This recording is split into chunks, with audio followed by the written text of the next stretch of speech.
Olá, boa tarde a toda a comunidade 247. Sexta-feira, 5 de abril, 13 horas, começando aqui a entrevista semanal, análise política com Rui Costa Pimenta, agradecendo aqui ao Renato, Rafael, Renato e a Mariana, chegando como assinantes. Rui, você está bem? Tudo bem com você?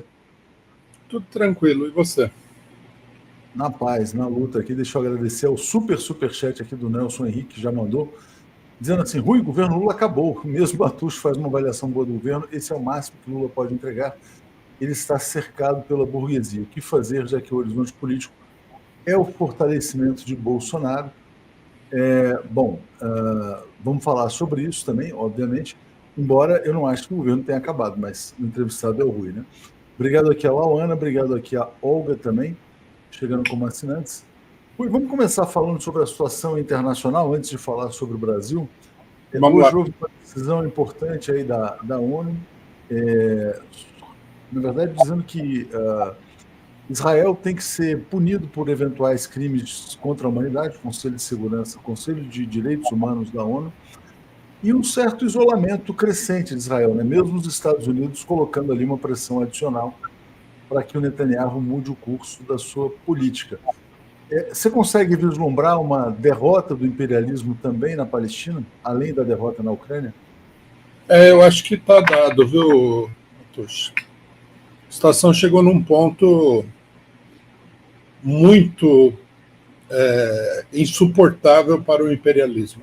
Né? O que o sionismo está fazendo na faixa de Gaza, o sionismo não tem como bancar.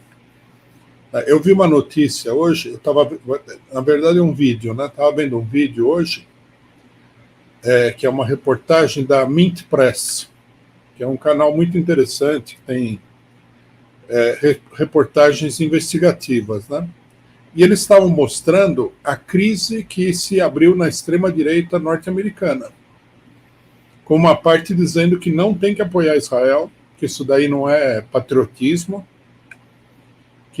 que tudo mais. Né? Eu já tinha visto antes o racha dentro do sionismo do Partido Democrata norte-americano. Quer dizer, o que está acontecendo na faixa de Gaza, às vezes a gente olha e fala assim, ninguém está se comovendo, né? Mas a pressão que isso exerce sobre os diversos setores políticos do mundo inteiro é gigantesca. Nos Estados Unidos, a pressão é inacreditável, né? Racha dentro da extrema-direita, racha dentro da direita sionista do Partido Democrata norte-americano, a rebelião dentro do Partido Democrata. O Biden falou, juntamente com essa notícia que você mencionou, teve um telefonema do Biden para o Netanyahu falando que não, ele tem que aceitar um cessar-fogo aí, tem que negociar o cessar-fogo. Eu acho que chegou no fim da linha isso daí, né? E chegou no fim da linha e a vitória é dos palestinos e particularmente do Hamas e da resistência armada palestina. E é interessante, né? Quer dizer, quando começou todo esse conflito, você dizia o seguinte, quer dizer, que na verdade, essa história só poderia ser julgada a partir de um determinado momento, a partir dos resultados, né?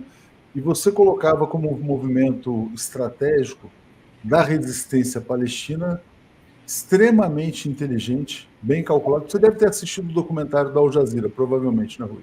Não, infelizmente não vi, me falaram muito bem desse documentário.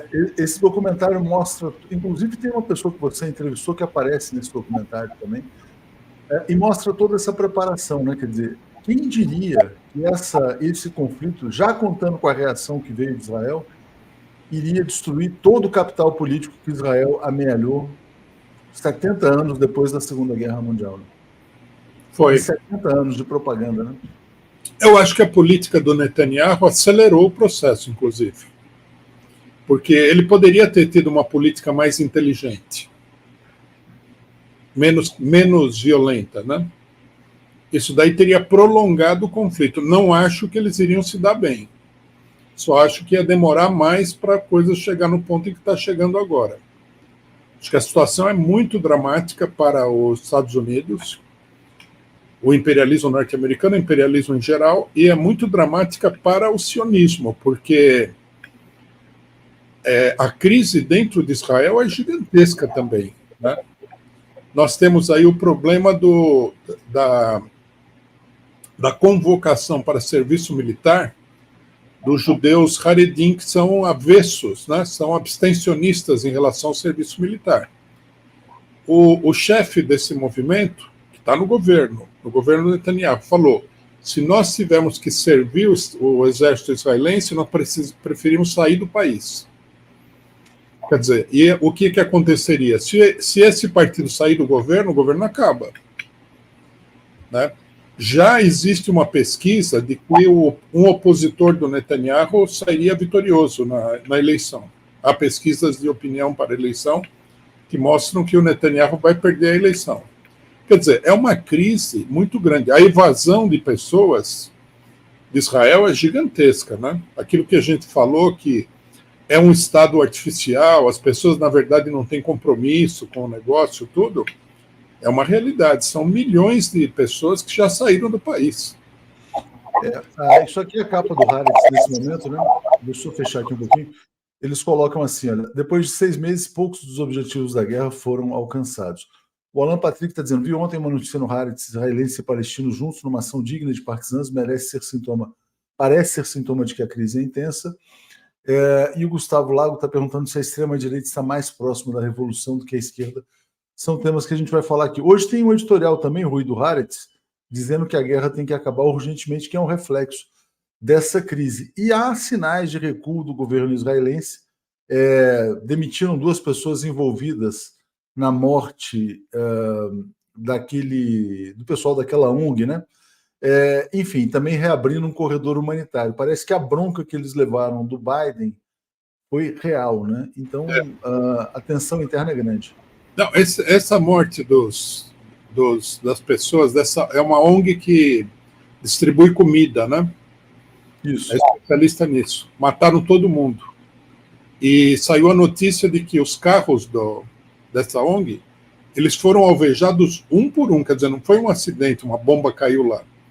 Mataram, destruíram um carro, depois destruíram outro carro, depois destruíram outro carro.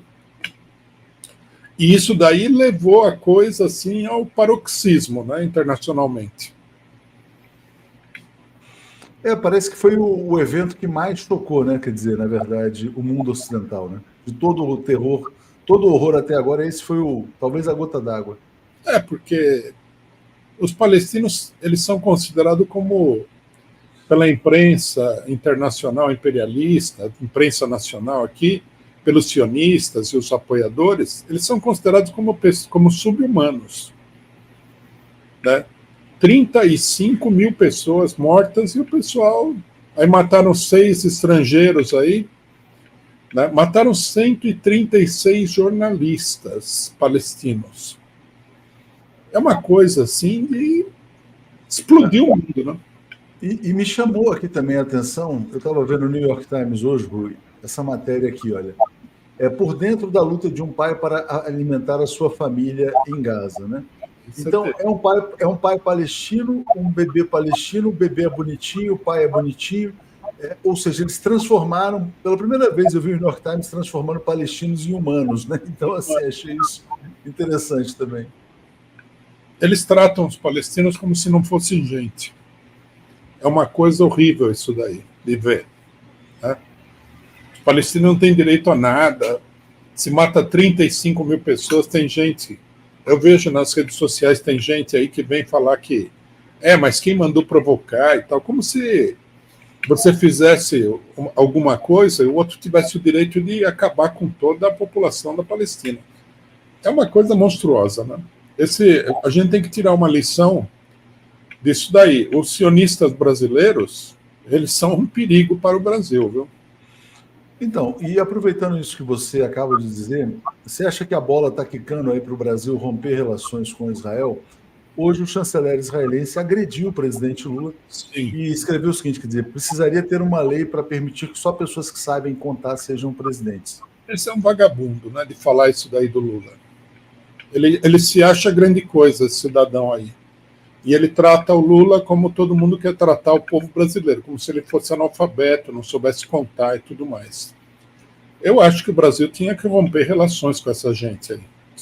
Isso aí é um tipo de pessoa degenerada, desclassificada. Você acha que o cidadão ir na ONU e atacar o presidente de todo um país, no fundo ele está atacando o país inteiro, né?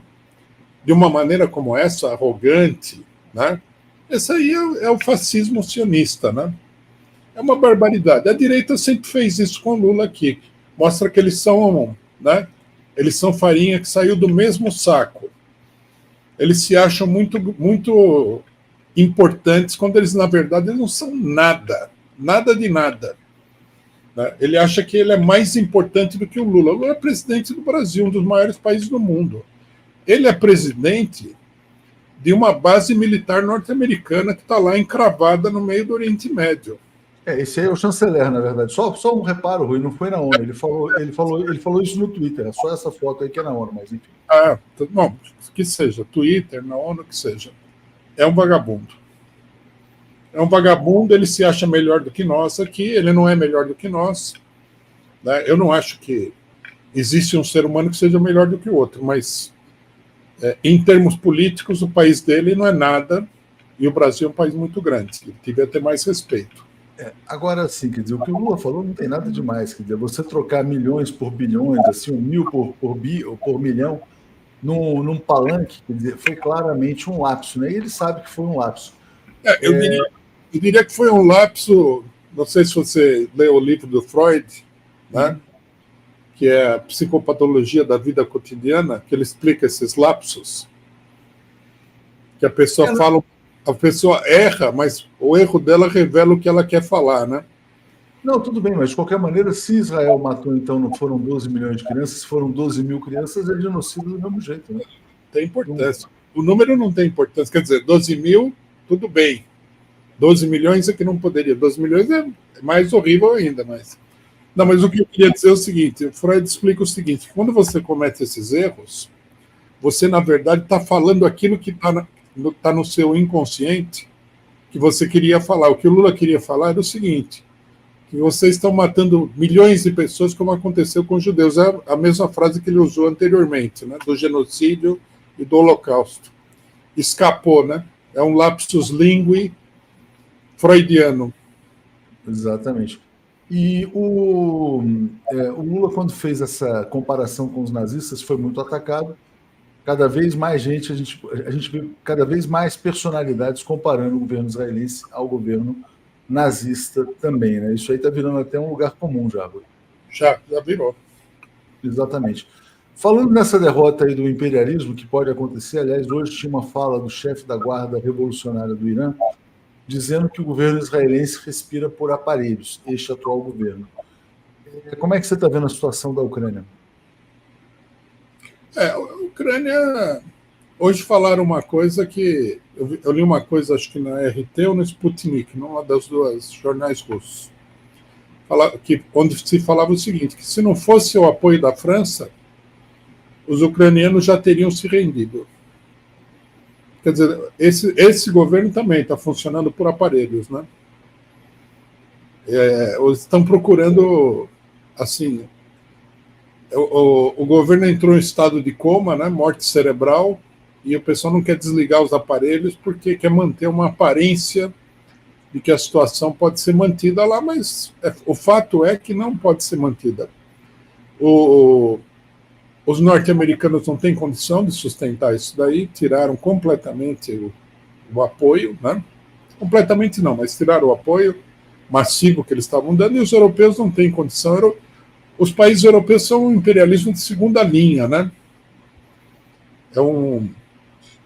Não são um imperialismo de primeira linha, só os Estados Unidos é que ocupam esse papel, né? E como é que você veria, então, Rui, uma ordem pós-imperialista depois dessas duas derrotas aí? Você acha que a gente está chegando a esse momento?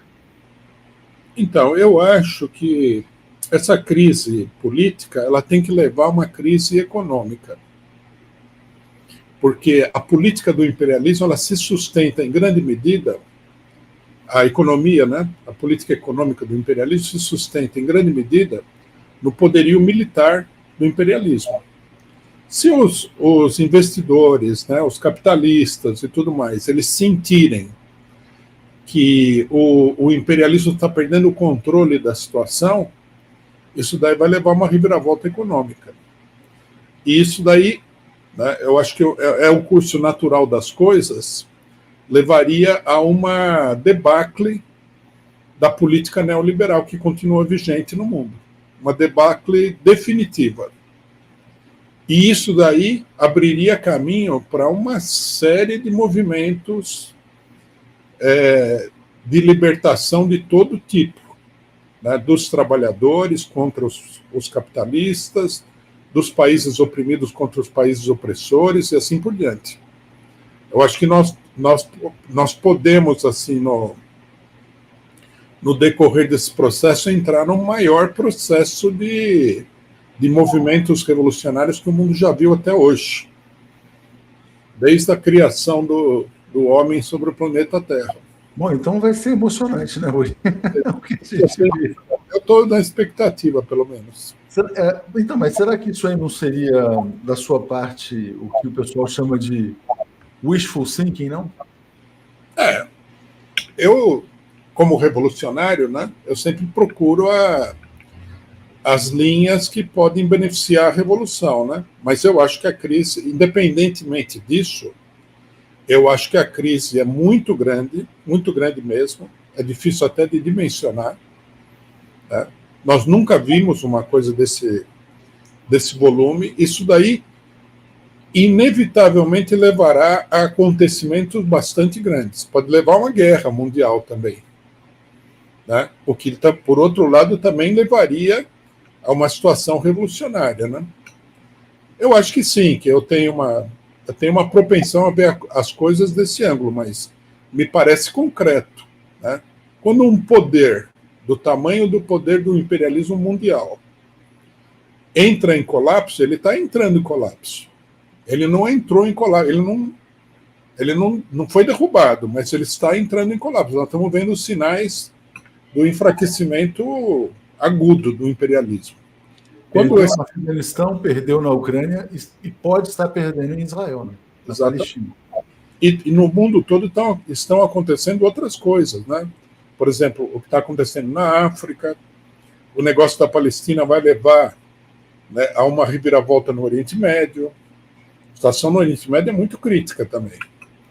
Por isso também que eles querem o cessar-fogo, porque eu acho que há governos aí que não vão aguentar. O governo da Jordânia não vai aguentar. O do Marrocos é capaz de não aguentar. O governo no Iraque, nem falar, né? Síria, nem falar. Mas a crise pode ser muito grande e tal.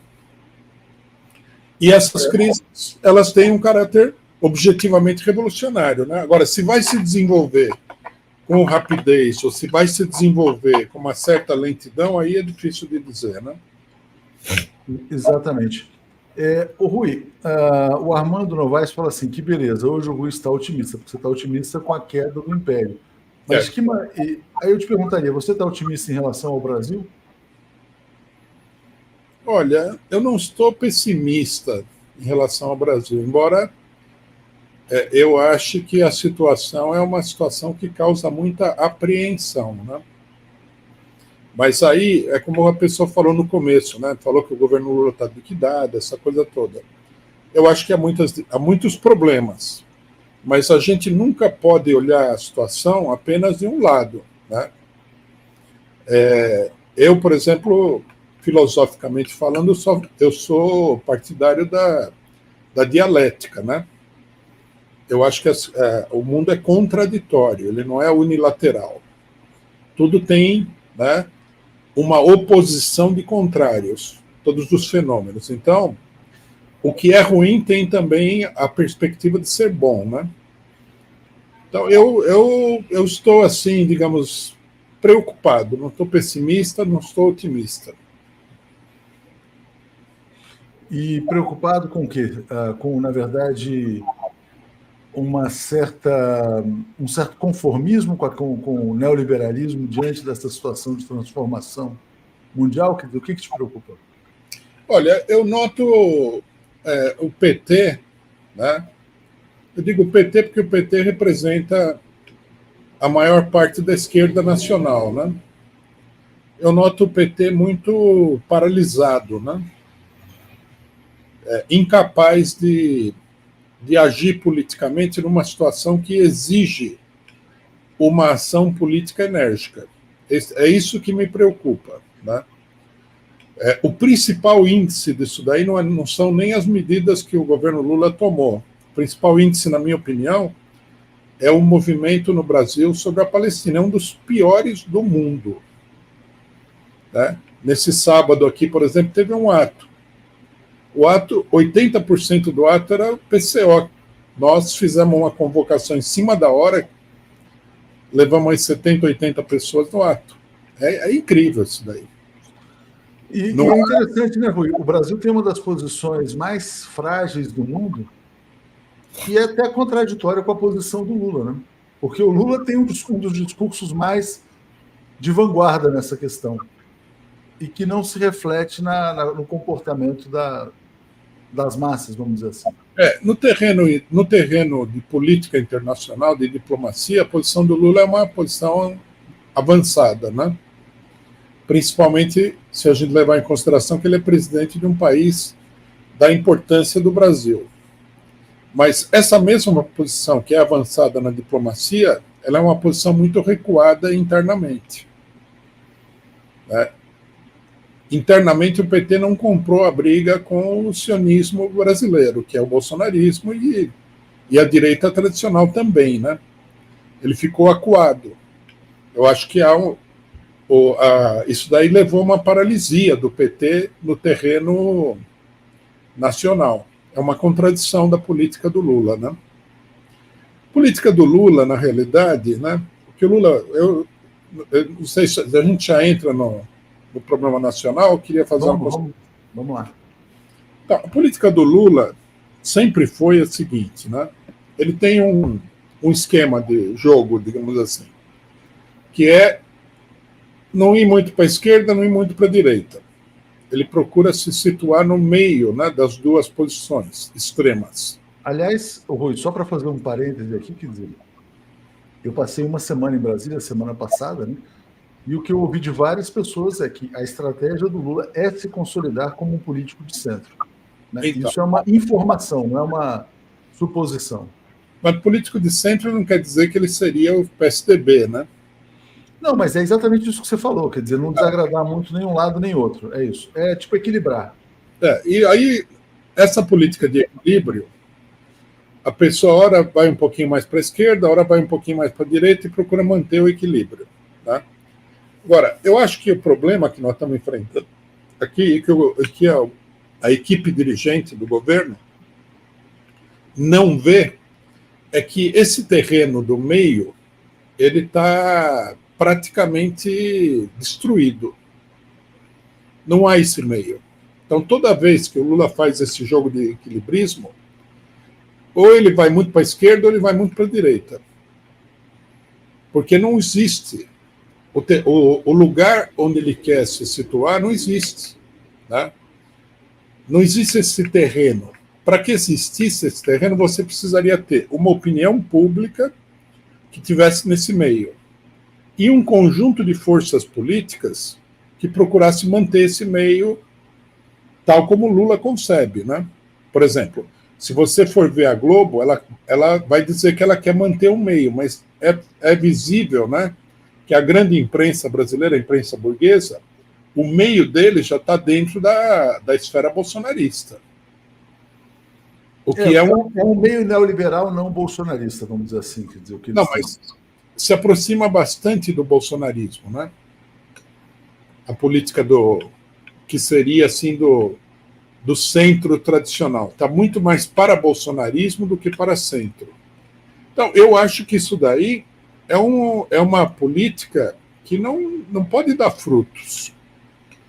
Não existe esse meio termo que o Lula quer. Porque não é simplesmente a vontade de você ser meio termo. Você precisa ter uma opinião que dê respaldo a isso daí. Pelo que eu vejo, essa opinião não existe. A opinião está toda polarizada entre o bolsonarismo e a esquerda. ela está polarizada à esquerda do Lula, não no Lula, à esquerda dele. Ele procura, né, se equilibrar entre esses dois extremos. Uma outra possibilidade que haveria nesse jogo de equilibrismo é o que a gente vê frequentemente com os governos de tipo nacionalista. Você tem dois imperialismos, né? Como aconteceu com Getúlio Vargas na década de 30. Tinha a Alemanha de um lado e os Estados Unidos do outro. Então você, né, jogava um contra o outro, se equilibrava no meio dos dois. É isso que o Vargas fazia. Isso também não está colocado, né? Também não dá para fazer este jogo, porque o conflito que existe hoje é entre o imperialismo e países que estão desafiando o imperialismo num grau muito alto. E o imperialismo está em crise. Eu acho que essa política é uma política errada e não vai dar resultado, e, na minha opinião, não está dando resultado, de fato. Não está dando resultado do ponto de vista da popularidade, é isso? Ou não está dando resultado na economia? Porque se você olhar a economia, mal ou bem, está se virando. Não, tudo bem. É aquele negócio, mais ou menos, né? Como se dizia quando era criança. Mas mais para mais do que para menos, vamos dizer assim. Tudo bem. Então, tem um resultadozinho, mas não é um grande resultado. Não, eu não estou vendo a coisa desse ponto de vista. Eu estou vendo a coisa do seguinte ponto de vista. Por exemplo, os companheiros do partido me comentaram o seguinte, que algum tempo atrás, você tinha uma publicação, colocava a cara do Lula e a publicação fazia um certo sucesso. Agora, o pessoal está, como é que se diz? Está rejeitando o Lula. Aí alguém poderia falar, bom, mas isso daí é um espectro muito pequeno de pessoas. Não é. É a própria base de sustentação do PT. Há muita insatisfação. Quer dizer, quando você começa a gerar esse nível de insatisfação, é porque a sua política de equilíbrio está falhando. Porque o equilíbrio deveria ser o seguinte, nem a direita vai te atacar muito porque você não é extremista, e nem a esquerda vai te atacar muito porque você não é direitista. Eu acho que o que vai acontecer é que a direita vai atacar o Lula muito, está atacando, vai continuar atacando, e a esquerda tende a rejeitar o governo Lula. Esse comentário do companheiro que logo no começo, que falou assim, o governo Lula acabou, eu não concordo que ele acabou, não é isso, acho que não é isso que está acontecendo. Mas eu acho que é um comentário típico de muita gente. Muita gente acha que não há o que esperar do governo Lula. Eu não vejo assim, porque eu sei que a natureza do governo Lula é a política em zigue-zague. Né? Agora, não está dando certo. Isso aí eu posso te dizer que está começando a apresentar aí uma série de rachaduras por onde a água está escapando. Essa semana teve um artigo muito sintomático da Folha de São Paulo, de um jornalista que disse o seguinte, quer dizer, que o Lula está por um triz e boa parte da população brasileira está só esperando a chegada de um bolsonarista minimamente civilizado. Você acha que, por exemplo, esse pessoal que foi para a Frente Ampla apoiar a vitória do Lula está já louco para se desgarrar se aparecer o tal bolsonarista minimamente civilizado, já que, se isso for possível, né? Eu acho que sim. Você vê que a Simone Tebet está apoiando o Nunes aqui, né? Uhum. E o Nunes está sendo apoiado pelo Bolsonaro. A Simone Tebet se saiu com a seguinte tirada, que na minha opinião, é infantil. Só vou estar no palanque do Nunes quando o Bolsonaro não estiver, que é ridículo, né? Politicamente, eles estão no mesmo palanque. Ela está no palanque do Bolsonaro. Ela e o Nunes estão no palanque do Bolsonaro. Mas aí não é normal se ela é do PMDB? Mas aí ela teria que fazer uma opção, né? Apoiar o... Ela falou, olha, eu não subo no palanque se o Bolsonaro subir. Ela fez essa ressalva. Não, mas o Bolsonaro é o principal cabo eleitoral do Nunes. Ela está na mesma política que o Bolsonaro.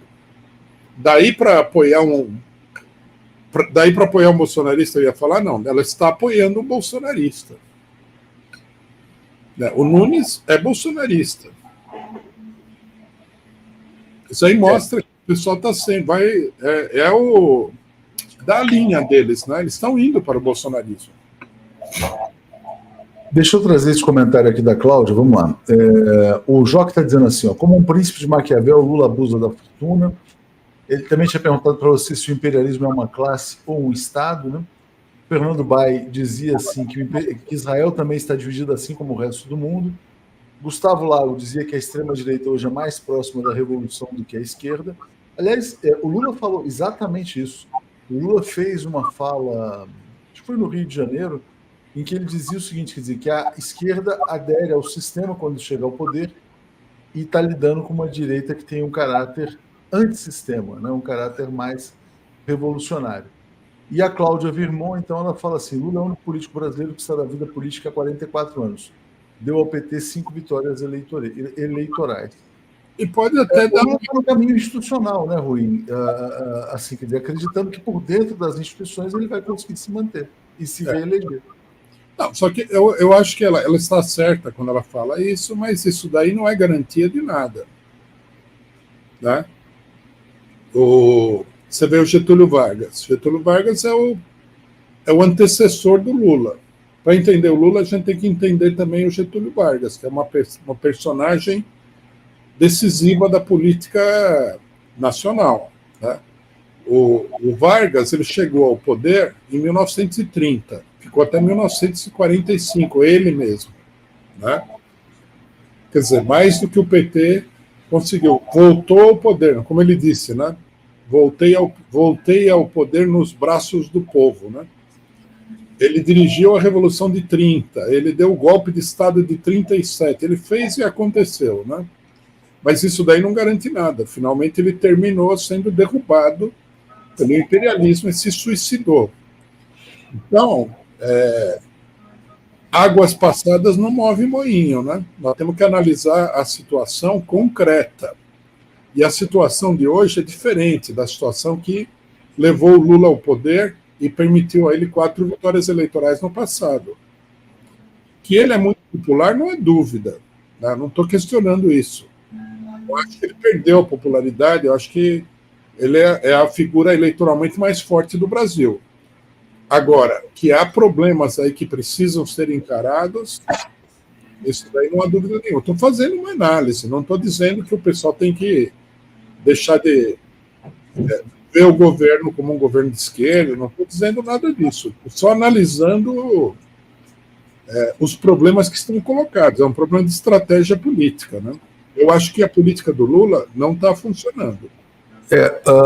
Rui, você não acha, quer dizer, assim como você tem a esperança, né, de que o imperialismo enfrente a sua crise terminal, você não acha que essa crise do imperialismo vai abrir mais espaço para o Lula radicalizar na sua política? Sim. Vai abrir mais espaço para uma política nacionalista e de esquerda. O problema aqui, que é crucial no dia a dia da política, é a velocidade dos acontecimentos. Né?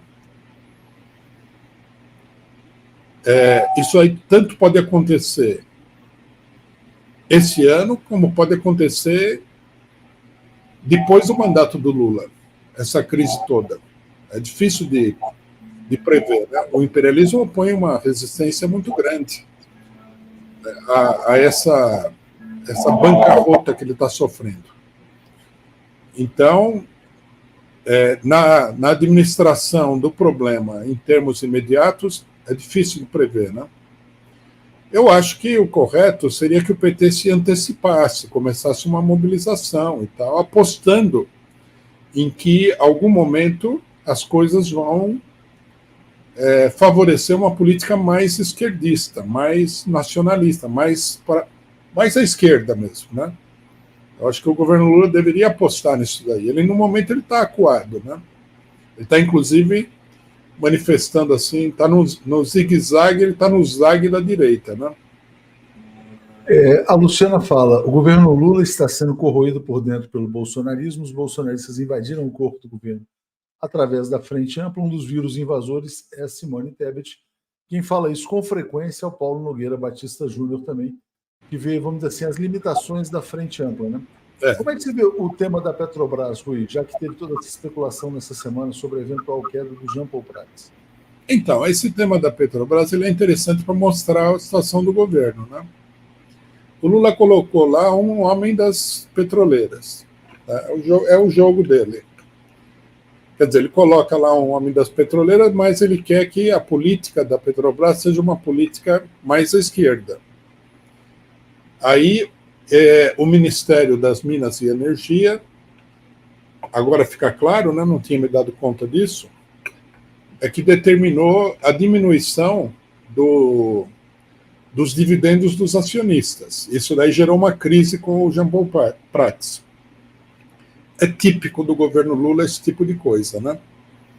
É um empurra, para lá e para cá. Vai para a direita, sinaliza para a direita, tenta ir para a esquerda, e aí apareceu esse negócio de que o cidadão ia cair.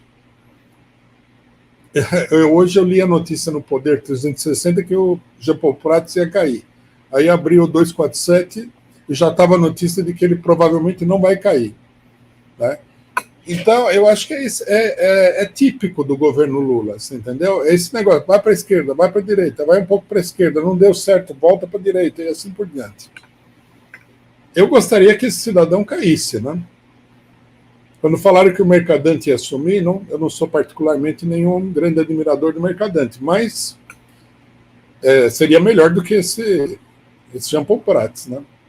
Há muita coisa que pode ser feita aí. O governo Lula não faz porque ele está acuado, né, pela direita.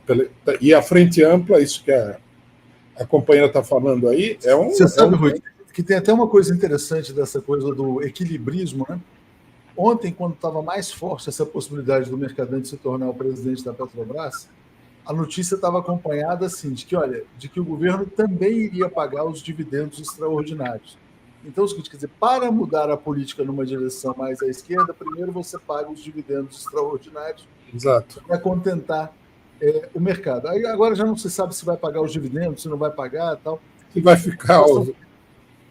Vamos dizer assim, são os desafios desse equilibrismo, né, de certa maneira. Né? É muito difícil de fazer esse jogo em geral. Em geral é difícil, né?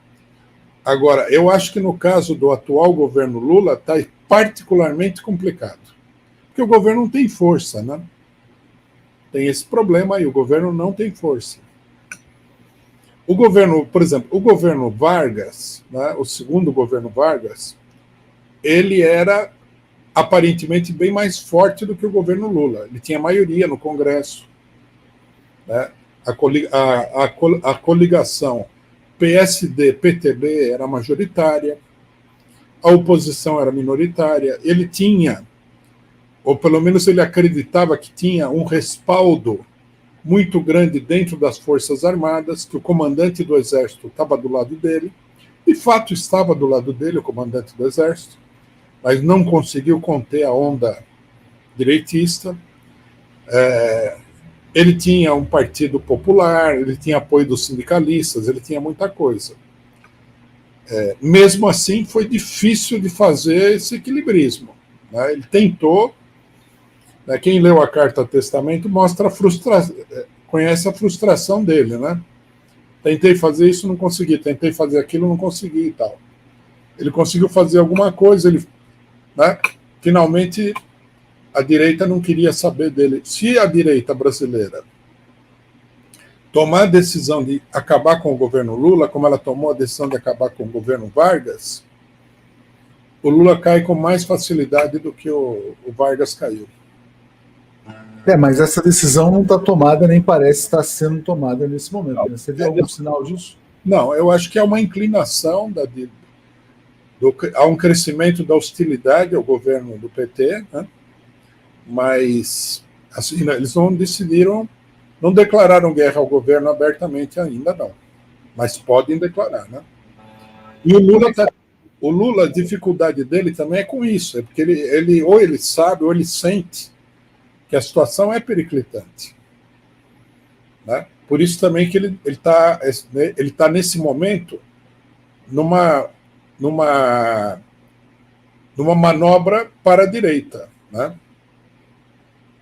É porque ele tem a sensação, ele tem a sensibilidade de que a situação dele é complicada. Mas quando ele vai muito para a direita, acontece isso que nós estamos vendo aqui. Você vê, nesse programa aqui, as pessoas que se pronunciaram aqui não são do PCO, nada, para esclarecer. Pode até simpatizar com o PCO, mas não são militantes. Você vê que o pessoal está insatisfeito. O pessoal acha que o governo não vai conseguir fazer nada. Tá um barulho forte aqui, eu não sei se está invadindo a live. Solange Pereira está dizendo, vocês leram a notícia da entrega da Avibras? O pessoal queria falar um pouco sobre a Avibras. Eu fui ver quem está puxando essa discussão é o Ciro Gomes, ele tem aquela newsletter dele, e assim, o governo Lula está entregando a Avibras, tal, parará. A Avibras é uma empresa, quer dizer, não é própria, o Brasil não tem propriamente um complexo militar de defesa estratégico, enfim. Eu até já visitei a Avibras muitos anos atrás. Ela tinha sido criada por um militar, depois esse militar morreu, ficou com um filho. Enfim, quer dizer, eu realmente não consigo abraçar esse clamor pela Avibras que algumas pessoas estão colocando, como se tivesse que ser quase que uma estatal, né? Você tem alguma opinião a respeito disso, não? Eu acho que o governo Lula deveria estatizar a Avibras. E qual a importância de ter uma empresa dessas de... Como é que chama? De disparo de mísseis que eles têm lá? Você acha que é importante para o país? É importante, porque o Brasil precisa ter um domínio da tecnologia militar, né?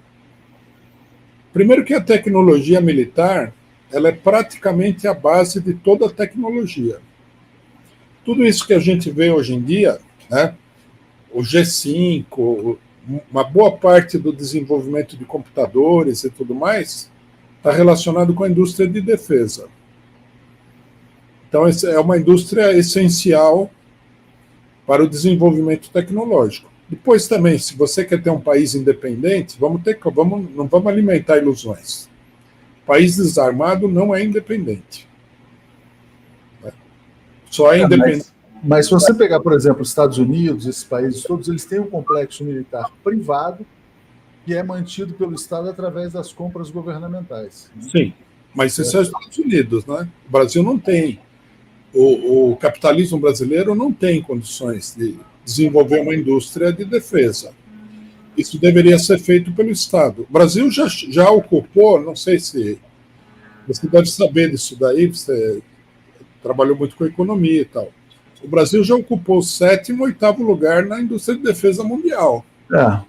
Com o governo FHC, várias indústrias da área de defesa foram simplesmente destruídas.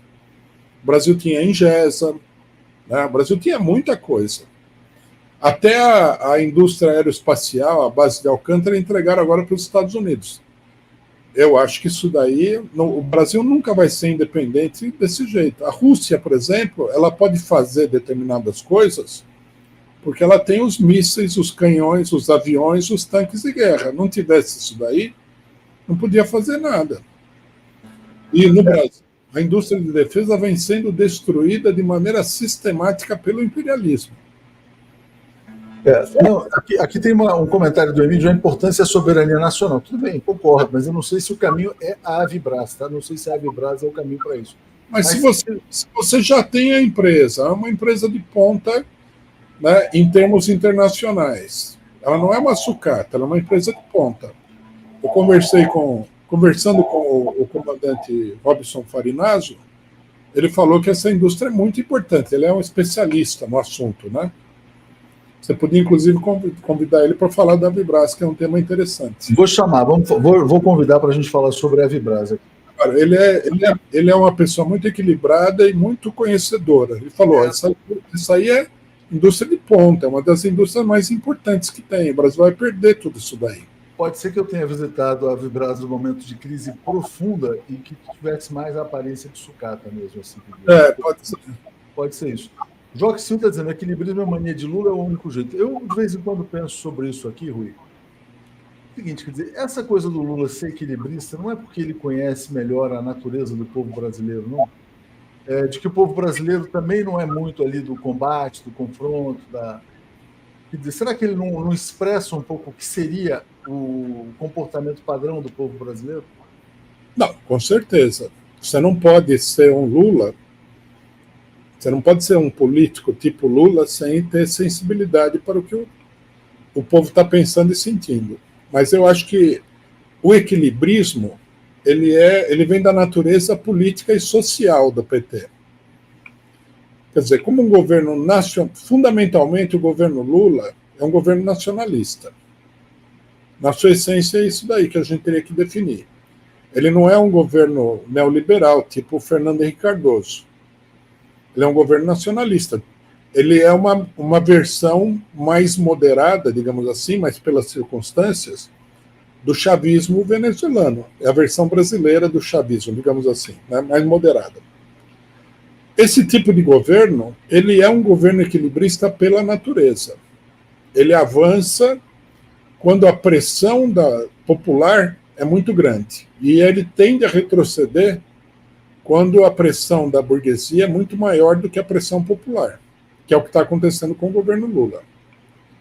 Né? Se a gente estudar, né, eu, por exemplo, eu tenho muito interesse nesse tema em particular, que eu acho que é muito importante para entender a política. Se a gente estudar aí, por exemplo, o governo Perón, o governo Nasser, né, o governo Chaves, os diversos governos, o governo Gaddafi, os diversos governos nacionalistas que o mundo já viu, uns mais moderados, outros mais radicais, nós vamos ver que esse equilibrismo está sempre presente. É da natureza desse movimento político. Perfeito aqui. E aqui, Rui, a Solange fala, a Veja tem capa de Lula dentro de uma bolha, né? Como se o Lula estivesse vivendo na bolha da esquerda, etc. E tal. E também um outro ponto interessante, porque você não acha que, do ponto de vista ideológico, o povo brasileiro foi muito capturado pela direita, não? Vamos pegar um exemplo que está afetando muito a popularidade e a aprovação do governo, a questão dos motoristas de aplicativo.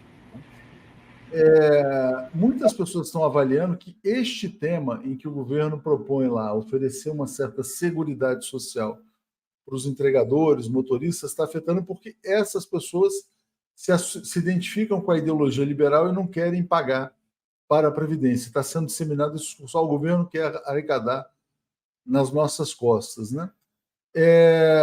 Enfim, quer dizer, faz sentido você buscar uma política muito à esquerda para um povo que foi capturado ideologicamente pela direita?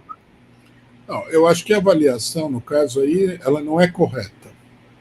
Primeiro que pagar aposentadoria para o Estado não é um bom negócio, infelizmente. Né, porque a Previdência vem sendo sucateada há 30 anos. Você se aposenta e você vai acabar recebendo uma miséria. Está cheio de gente que está aposentado e está morrendo de fome. O cidadão não tem dinheiro nem para comprar remédio. É a realidade da Previdência. Não é culpa do Lula nem nada, mas... E nem é um problema da Previdência em si, é um problema político do Brasil, do Estado brasileiro, que sucatearam a Previdência.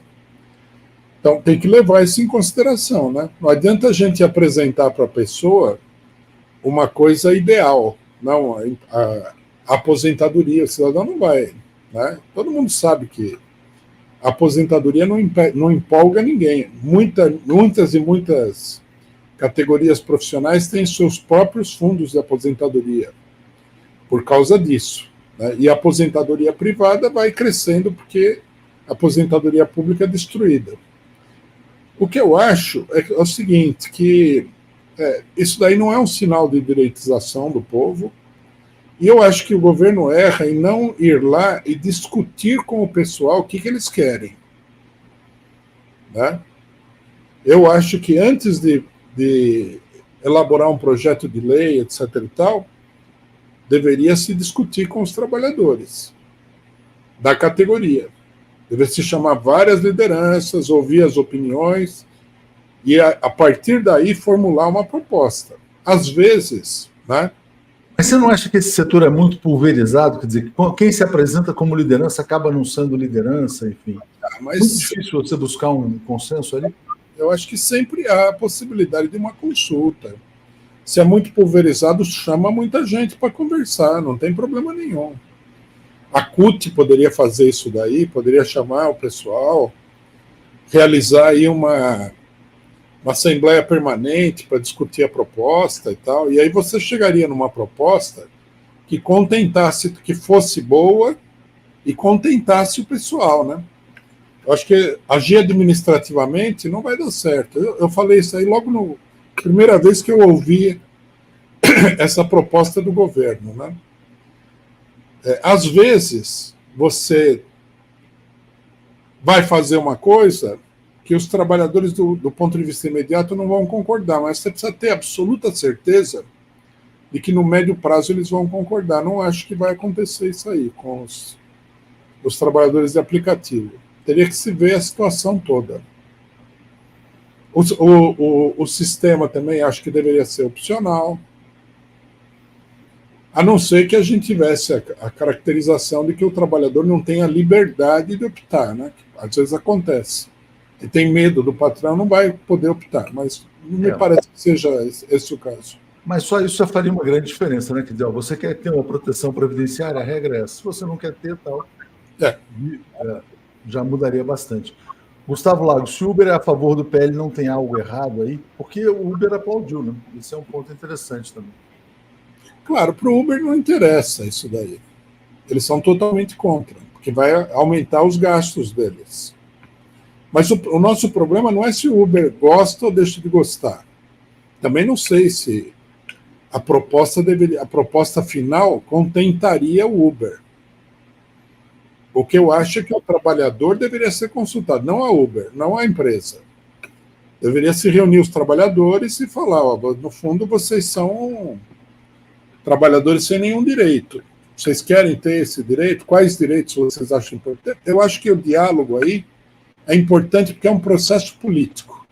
Não adianta um burocrata em Brasília falar, não, o trabalhador de aplicativo precisa ter esse direito, vou lá. Às vezes o trabalhador não vai. Ele não quer. E às vezes ele tem razão de não querer, também tem esse detalhe, né? Queria pegar esse comentário aqui, Miranda. A Tuxi não quer que o povo se mova, porque a questão não é a minha vontade ou a minha falta de vontade. Por exemplo, quando a gente falou aqui semana passada, Rui, você falava do grande fiasco que foi a mobilização popular para responder ao bolsonarismo, né? Então, assim, quer dizer, não pode ser uma questão de vontade individual, né? Diga lá. Não, acho que não é isso. Não acho que você seja contra que o povo se mova, não. Não, mas nem estou querendo, na verdade, a sua confirmação para isso, mas o que eu estou querendo dizer é assim, por que essas manifestações tal do campo popular são tão pequenas? Né? Você tem falado sobre isso. É isso, tem um conjunto de fatores que determinam essa imobilidade, né? Porque nós queremos a mobilização, nós trabalhamos pela mobilização, mas nós não estamos conseguindo muito resultado também, né? Eu acho que há vários fatores. Um fator é a política do PT, sem dúvida, né? Mas não é o único fator também, porque aí seria uma análise muito unilateral pensar que esse seria o único fator. Vou ler aqui o comentário do Felipe dizendo: a questão não é que o motorista virou direitista, mas sim que o PL prevê remuneração por hora e os trabalhadores querem remuneração por quilômetro rodado. Eu vi esse debate, por exemplo, né? Por exemplo. Mas você não reconhece, vamos dizer assim, Rui, uma direitização do cidadão brasileiro, de certa maneira? Não, o que eu acho que sim. O que você disse que é direitização é o seguinte fenômeno. O neoliberalismo, ele destruiu tanto as garantias que os trabalhadores tinham, a maioria delas, como as condições de organização dos trabalhadores. Porque o neoliberalismo não é só um processo econômico de arrancar o couro da população. Ele é um processo político de pulverização da organização social. Então, os sindicatos, por exemplo, foram duramente golpeados pelo neoliberalismo. Isso daí faz com que os trabalhadores, por um período, percam a fé na luta sindical, né? Então, isso daí aparece como um processo de direitização ideológico, mas, na verdade, é um processo de direitização objetivo, porque o trabalhador não tem para onde correr. É a mesma coisa que com as igrejas evangélicas, elas são o resultado desse processo de pulverização. A igreja evangélica é o sindicato, né, do individualismo neoliberal. Ela reúne sobre bases diferentes do sindicato, mas ela atua como se ela fosse um sindicato, como se ela fosse uma organização de trabalhadores, né? da assistência, mas ela é neoliberal. E esse pessoal aí é o pessoal que foi jogado no caos do neoliberalismo, né? Falando nisso, Rui, como é que você viu os elogios do Alexandre de Moraes ao Michel Temer, dizendo que o governo dele foi bem sucedido, injustiçado, e um dos grandes sucessos é a reforma trabalhista? Isso aí mostra que, né, quem é que o pessoal acha que é o defensor da democracia, né? É um golpista impenitente, que é o... Não, mas ele não pode ser um defensor da democracia e, ao mesmo tempo, um neoliberal empedernido? Ou é uma contradição? Eu acho que é uma contradição. Para mim, o neoliberalismo é uma ditadura, né? Uhum.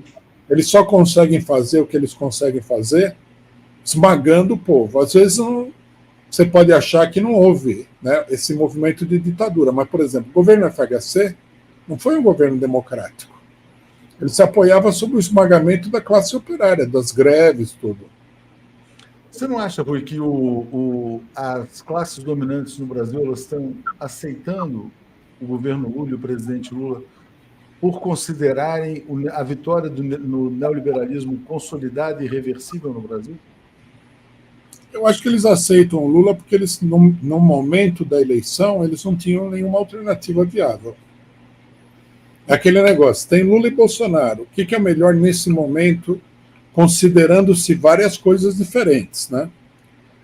A consideração deles nunca foi sobre a democracia, sobre o golpe de Estado, nada disso. É uma consideração política e econômica bem específica. E o Lula estava com a faca e o queijo na mão para ganhar a eleição. Era difícil derrotar o Lula, né? Podia ser derrotado, mas era difícil derrotar. E eles perceberam que a própria derrota do Lula poderia ter consequências negativas. Eles adotaram o governo Lula, uma parte no segundo turno, assim, meio, né? Meio a contragosto, mas adotaram. Eu acho que é assim, quem não tem cão caça com gato até que apareça um cão ou até que o gato não dê conta do problema e a gente tem que trocar esse gato por outro gato também. Pode ser, pode ser. Vamos lá aqui, ó. Cláudia Varela está dizendo, perfeita fala do Rui sobre igreja evangélica e sindicatos. Quer dizer, então, se a igreja evangélica é o sindicato do presente, será que a gente deve imaginar que a gente vai ter um presidente sindicalista evangélico em algum momento? Você vê essa ameaça no horizonte? Eu acho que é possível, né? A nossa sorte com as igrejas evangélicas é o que foi falado muito tempo atrás por um dos fundadores dos Estados Unidos, né? Escapou o nome. Ele falou o seguinte: a diferença entre a Igreja Católica e a Igreja Evangélica, que torna a Igreja Evangélica melhor, é que não é uma única igreja, são muitas. É mais fácil negociar, né? Mais fragmentado, né? Mais fragmentado. Então, por exemplo, nós não podemos achar que, quando você fala evangélico, que todas essas igrejas são de direita. Tem igreja que não é de direita. Também não. É muito dividido o negócio. O que é bom para nós, é bom, né? Tem uma possibilidade aí rolando nos bastidores de que algumas pessoas defendem no governo o apoio ao Marcos Pereira, que é evangélico, presidente do Republicanos, para presidente da Câmara, porque aí seria uma maneira de trazer os republicanos para a base do governo, mas não seria arriscado demais não trazer uma liderança evangélica, assim, quer dizer, para uma aliança e até colocar na presidência da Câmara dos Deputados? Como é que você vê, caso isso se... Porque, na verdade, ou tem o Arthur Lira com essa igreja da Faria Lima, neoliberal, ou você tem os evangélicos mesmo. Não sei se existe uma outra alternativa. Mas se você tivesse lá, né, na articulação política, você estimularia uma aliança com os republicanos e o Marcos Pereira? Eu não sei se é possível, né? Mas se fosse possível, a política sempre uma boa parte da atividade política é compromissos. São alianças temporárias que você faz, né? O grande problema da aliança é ver o que pode ser feito, o que pode dar resultado, né? e o que não vai dar resultado, levando em consideração também que é parte do resultado a educação política dos seus militantes e da sua base política em geral, né? Por exemplo, eu acho que o que o PT faz é muito negativo. Eles ignoram a opinião de todo mundo. Eles fazem o que dá na telha deles. Agora, eu acho que sim, que é possível. A igreja do Bispo Macedo, que é o Republicanos, né, sempre foi uma igreja mais liberal do que as outras. É a maior do Brasil, né? Se você estando no governo, você conseguisse dividir o bloco evangélico, atraindo aí para alguma coisa a igreja do Bispo Macedo, não sei se... Estou falando em abstrato, não sei se é possível. Pode ser uma outra, né? Pode ser qualquer uma. Eu acho que sim. Né? Dividir os adversários sempre é bom. Conseguir aliados, mesmo que muito temporários, sempre é bom. Mas é importante deixar claro para o seu pessoal de que aquele aliado não é uma grande pessoa, que ele continua sendo a mesma pessoa ruim que ele sempre foi, e que você está fazendo aliança por uma necessidade, né? Que amanhã a briga vai se reabrir. Por exemplo, eu acho muito ruim essa louvação do STF, aí, onde só tem inimigo do povo. Alexandre de Moraes, o pessoal começa a idolatrar o Alexandre de Moraes. Eu não acho que vale a pena fazer aliança com o Alexandre de Moraes, mas vamos supor que valesse a pena. Não acho que tem que idolatrar o homem, tem que falar, é o mesmo golpista de sempre. Né? Ele é o homem do... Mas aí entra na lógica da aliança temporária, como você acabou de falar. Então, mas aí é que nós estamos no fim do programa, vai dar para explicar, mas eu acho que essa aliança não é positiva, não. Pode explicar, se quiser pegar mais uns minutos aí, só para a gente... Não, eu acho o seguinte, ó, o que o Alexandre de Moraes está fazendo, em nome do combate ao bolsonarismo, é criar um verdadeiro estado de exceção no Brasil. Isso daí, o prejuízo é muito maior do que o Bolsonaro. Inclusive, o estado de exceção vai ajudar o Bolsonaro. Não vai ajudar a esquerda. Hoje está todo mundo olhando para o Bolsonaro e vendo um cara que está aí a caminho da cadeia, Rui. Tudo bem, mas isso daí é meio que uma ilusão de ótica do pessoal, né? O Bolsonaro está vivo e forte aí. Você vê o que está acontecendo na prefeitura de São Paulo. Esse Nunes, todo mundo achava que ele não tinha a menor chance. Agora ele está ganhando no segundo turno, segundo todas as pesquisas que apareceram. E o Bolsonaro está apoiando ele, e ele está apoiando o Bolsonaro, e ninguém quer saber de nada. Então, eu acho que isso daí vai favorecer a extrema-direita. Não vou falar do Bolsonaro como pessoa, mas vai favorecer a extrema-direita, porque é um processo de liquidação dos direitos democráticos da população, o que o Alexandre de Moraes fez até aqui. Então, você viu a divulgação daqueles arquivos do Twitter Brasil, não? Eu vi. Você acha isso grave, não? Como é que você avalia? Gravíssimo. Acho gravíssimo. Quer dizer, o cidadão foi lá pressionar, né, o Twitter para censurar as pessoas e tal. Veja só, o Alexandre de Moraes, ele não é um juiz. Ele é como é que se diz? Ele é um partido político. Ele não julga de acordo com a lei. Ele julga de acordo com um determinado plano e projeto político. Que, vamos ter claro, não é o meu, não é o seu, não é o do Lula, não é do PT, não é da esquerda. O projeto não é simplesmente isolar a extrema-direita, que seria a grande ameaça à democracia no mundo? Ninguém tem só um projeto negativo, né? Projeto negativo implica num projeto positivo, que digamos assim, o mesmo projeto do Partido Democrata norte-americano. Isso daí vai acabar, esse pessoal, eles vão acabar impondo uma ditadura muito ruim, pior do que o bolsonarismo. Do que o bolsonarismo é capaz de fazer hoje, né? Quer dizer, bolsonarismo desenfreado aí seria outra coisa, mas eu acho que eles são mais perigosos do que o bolsonarismo hoje em dia.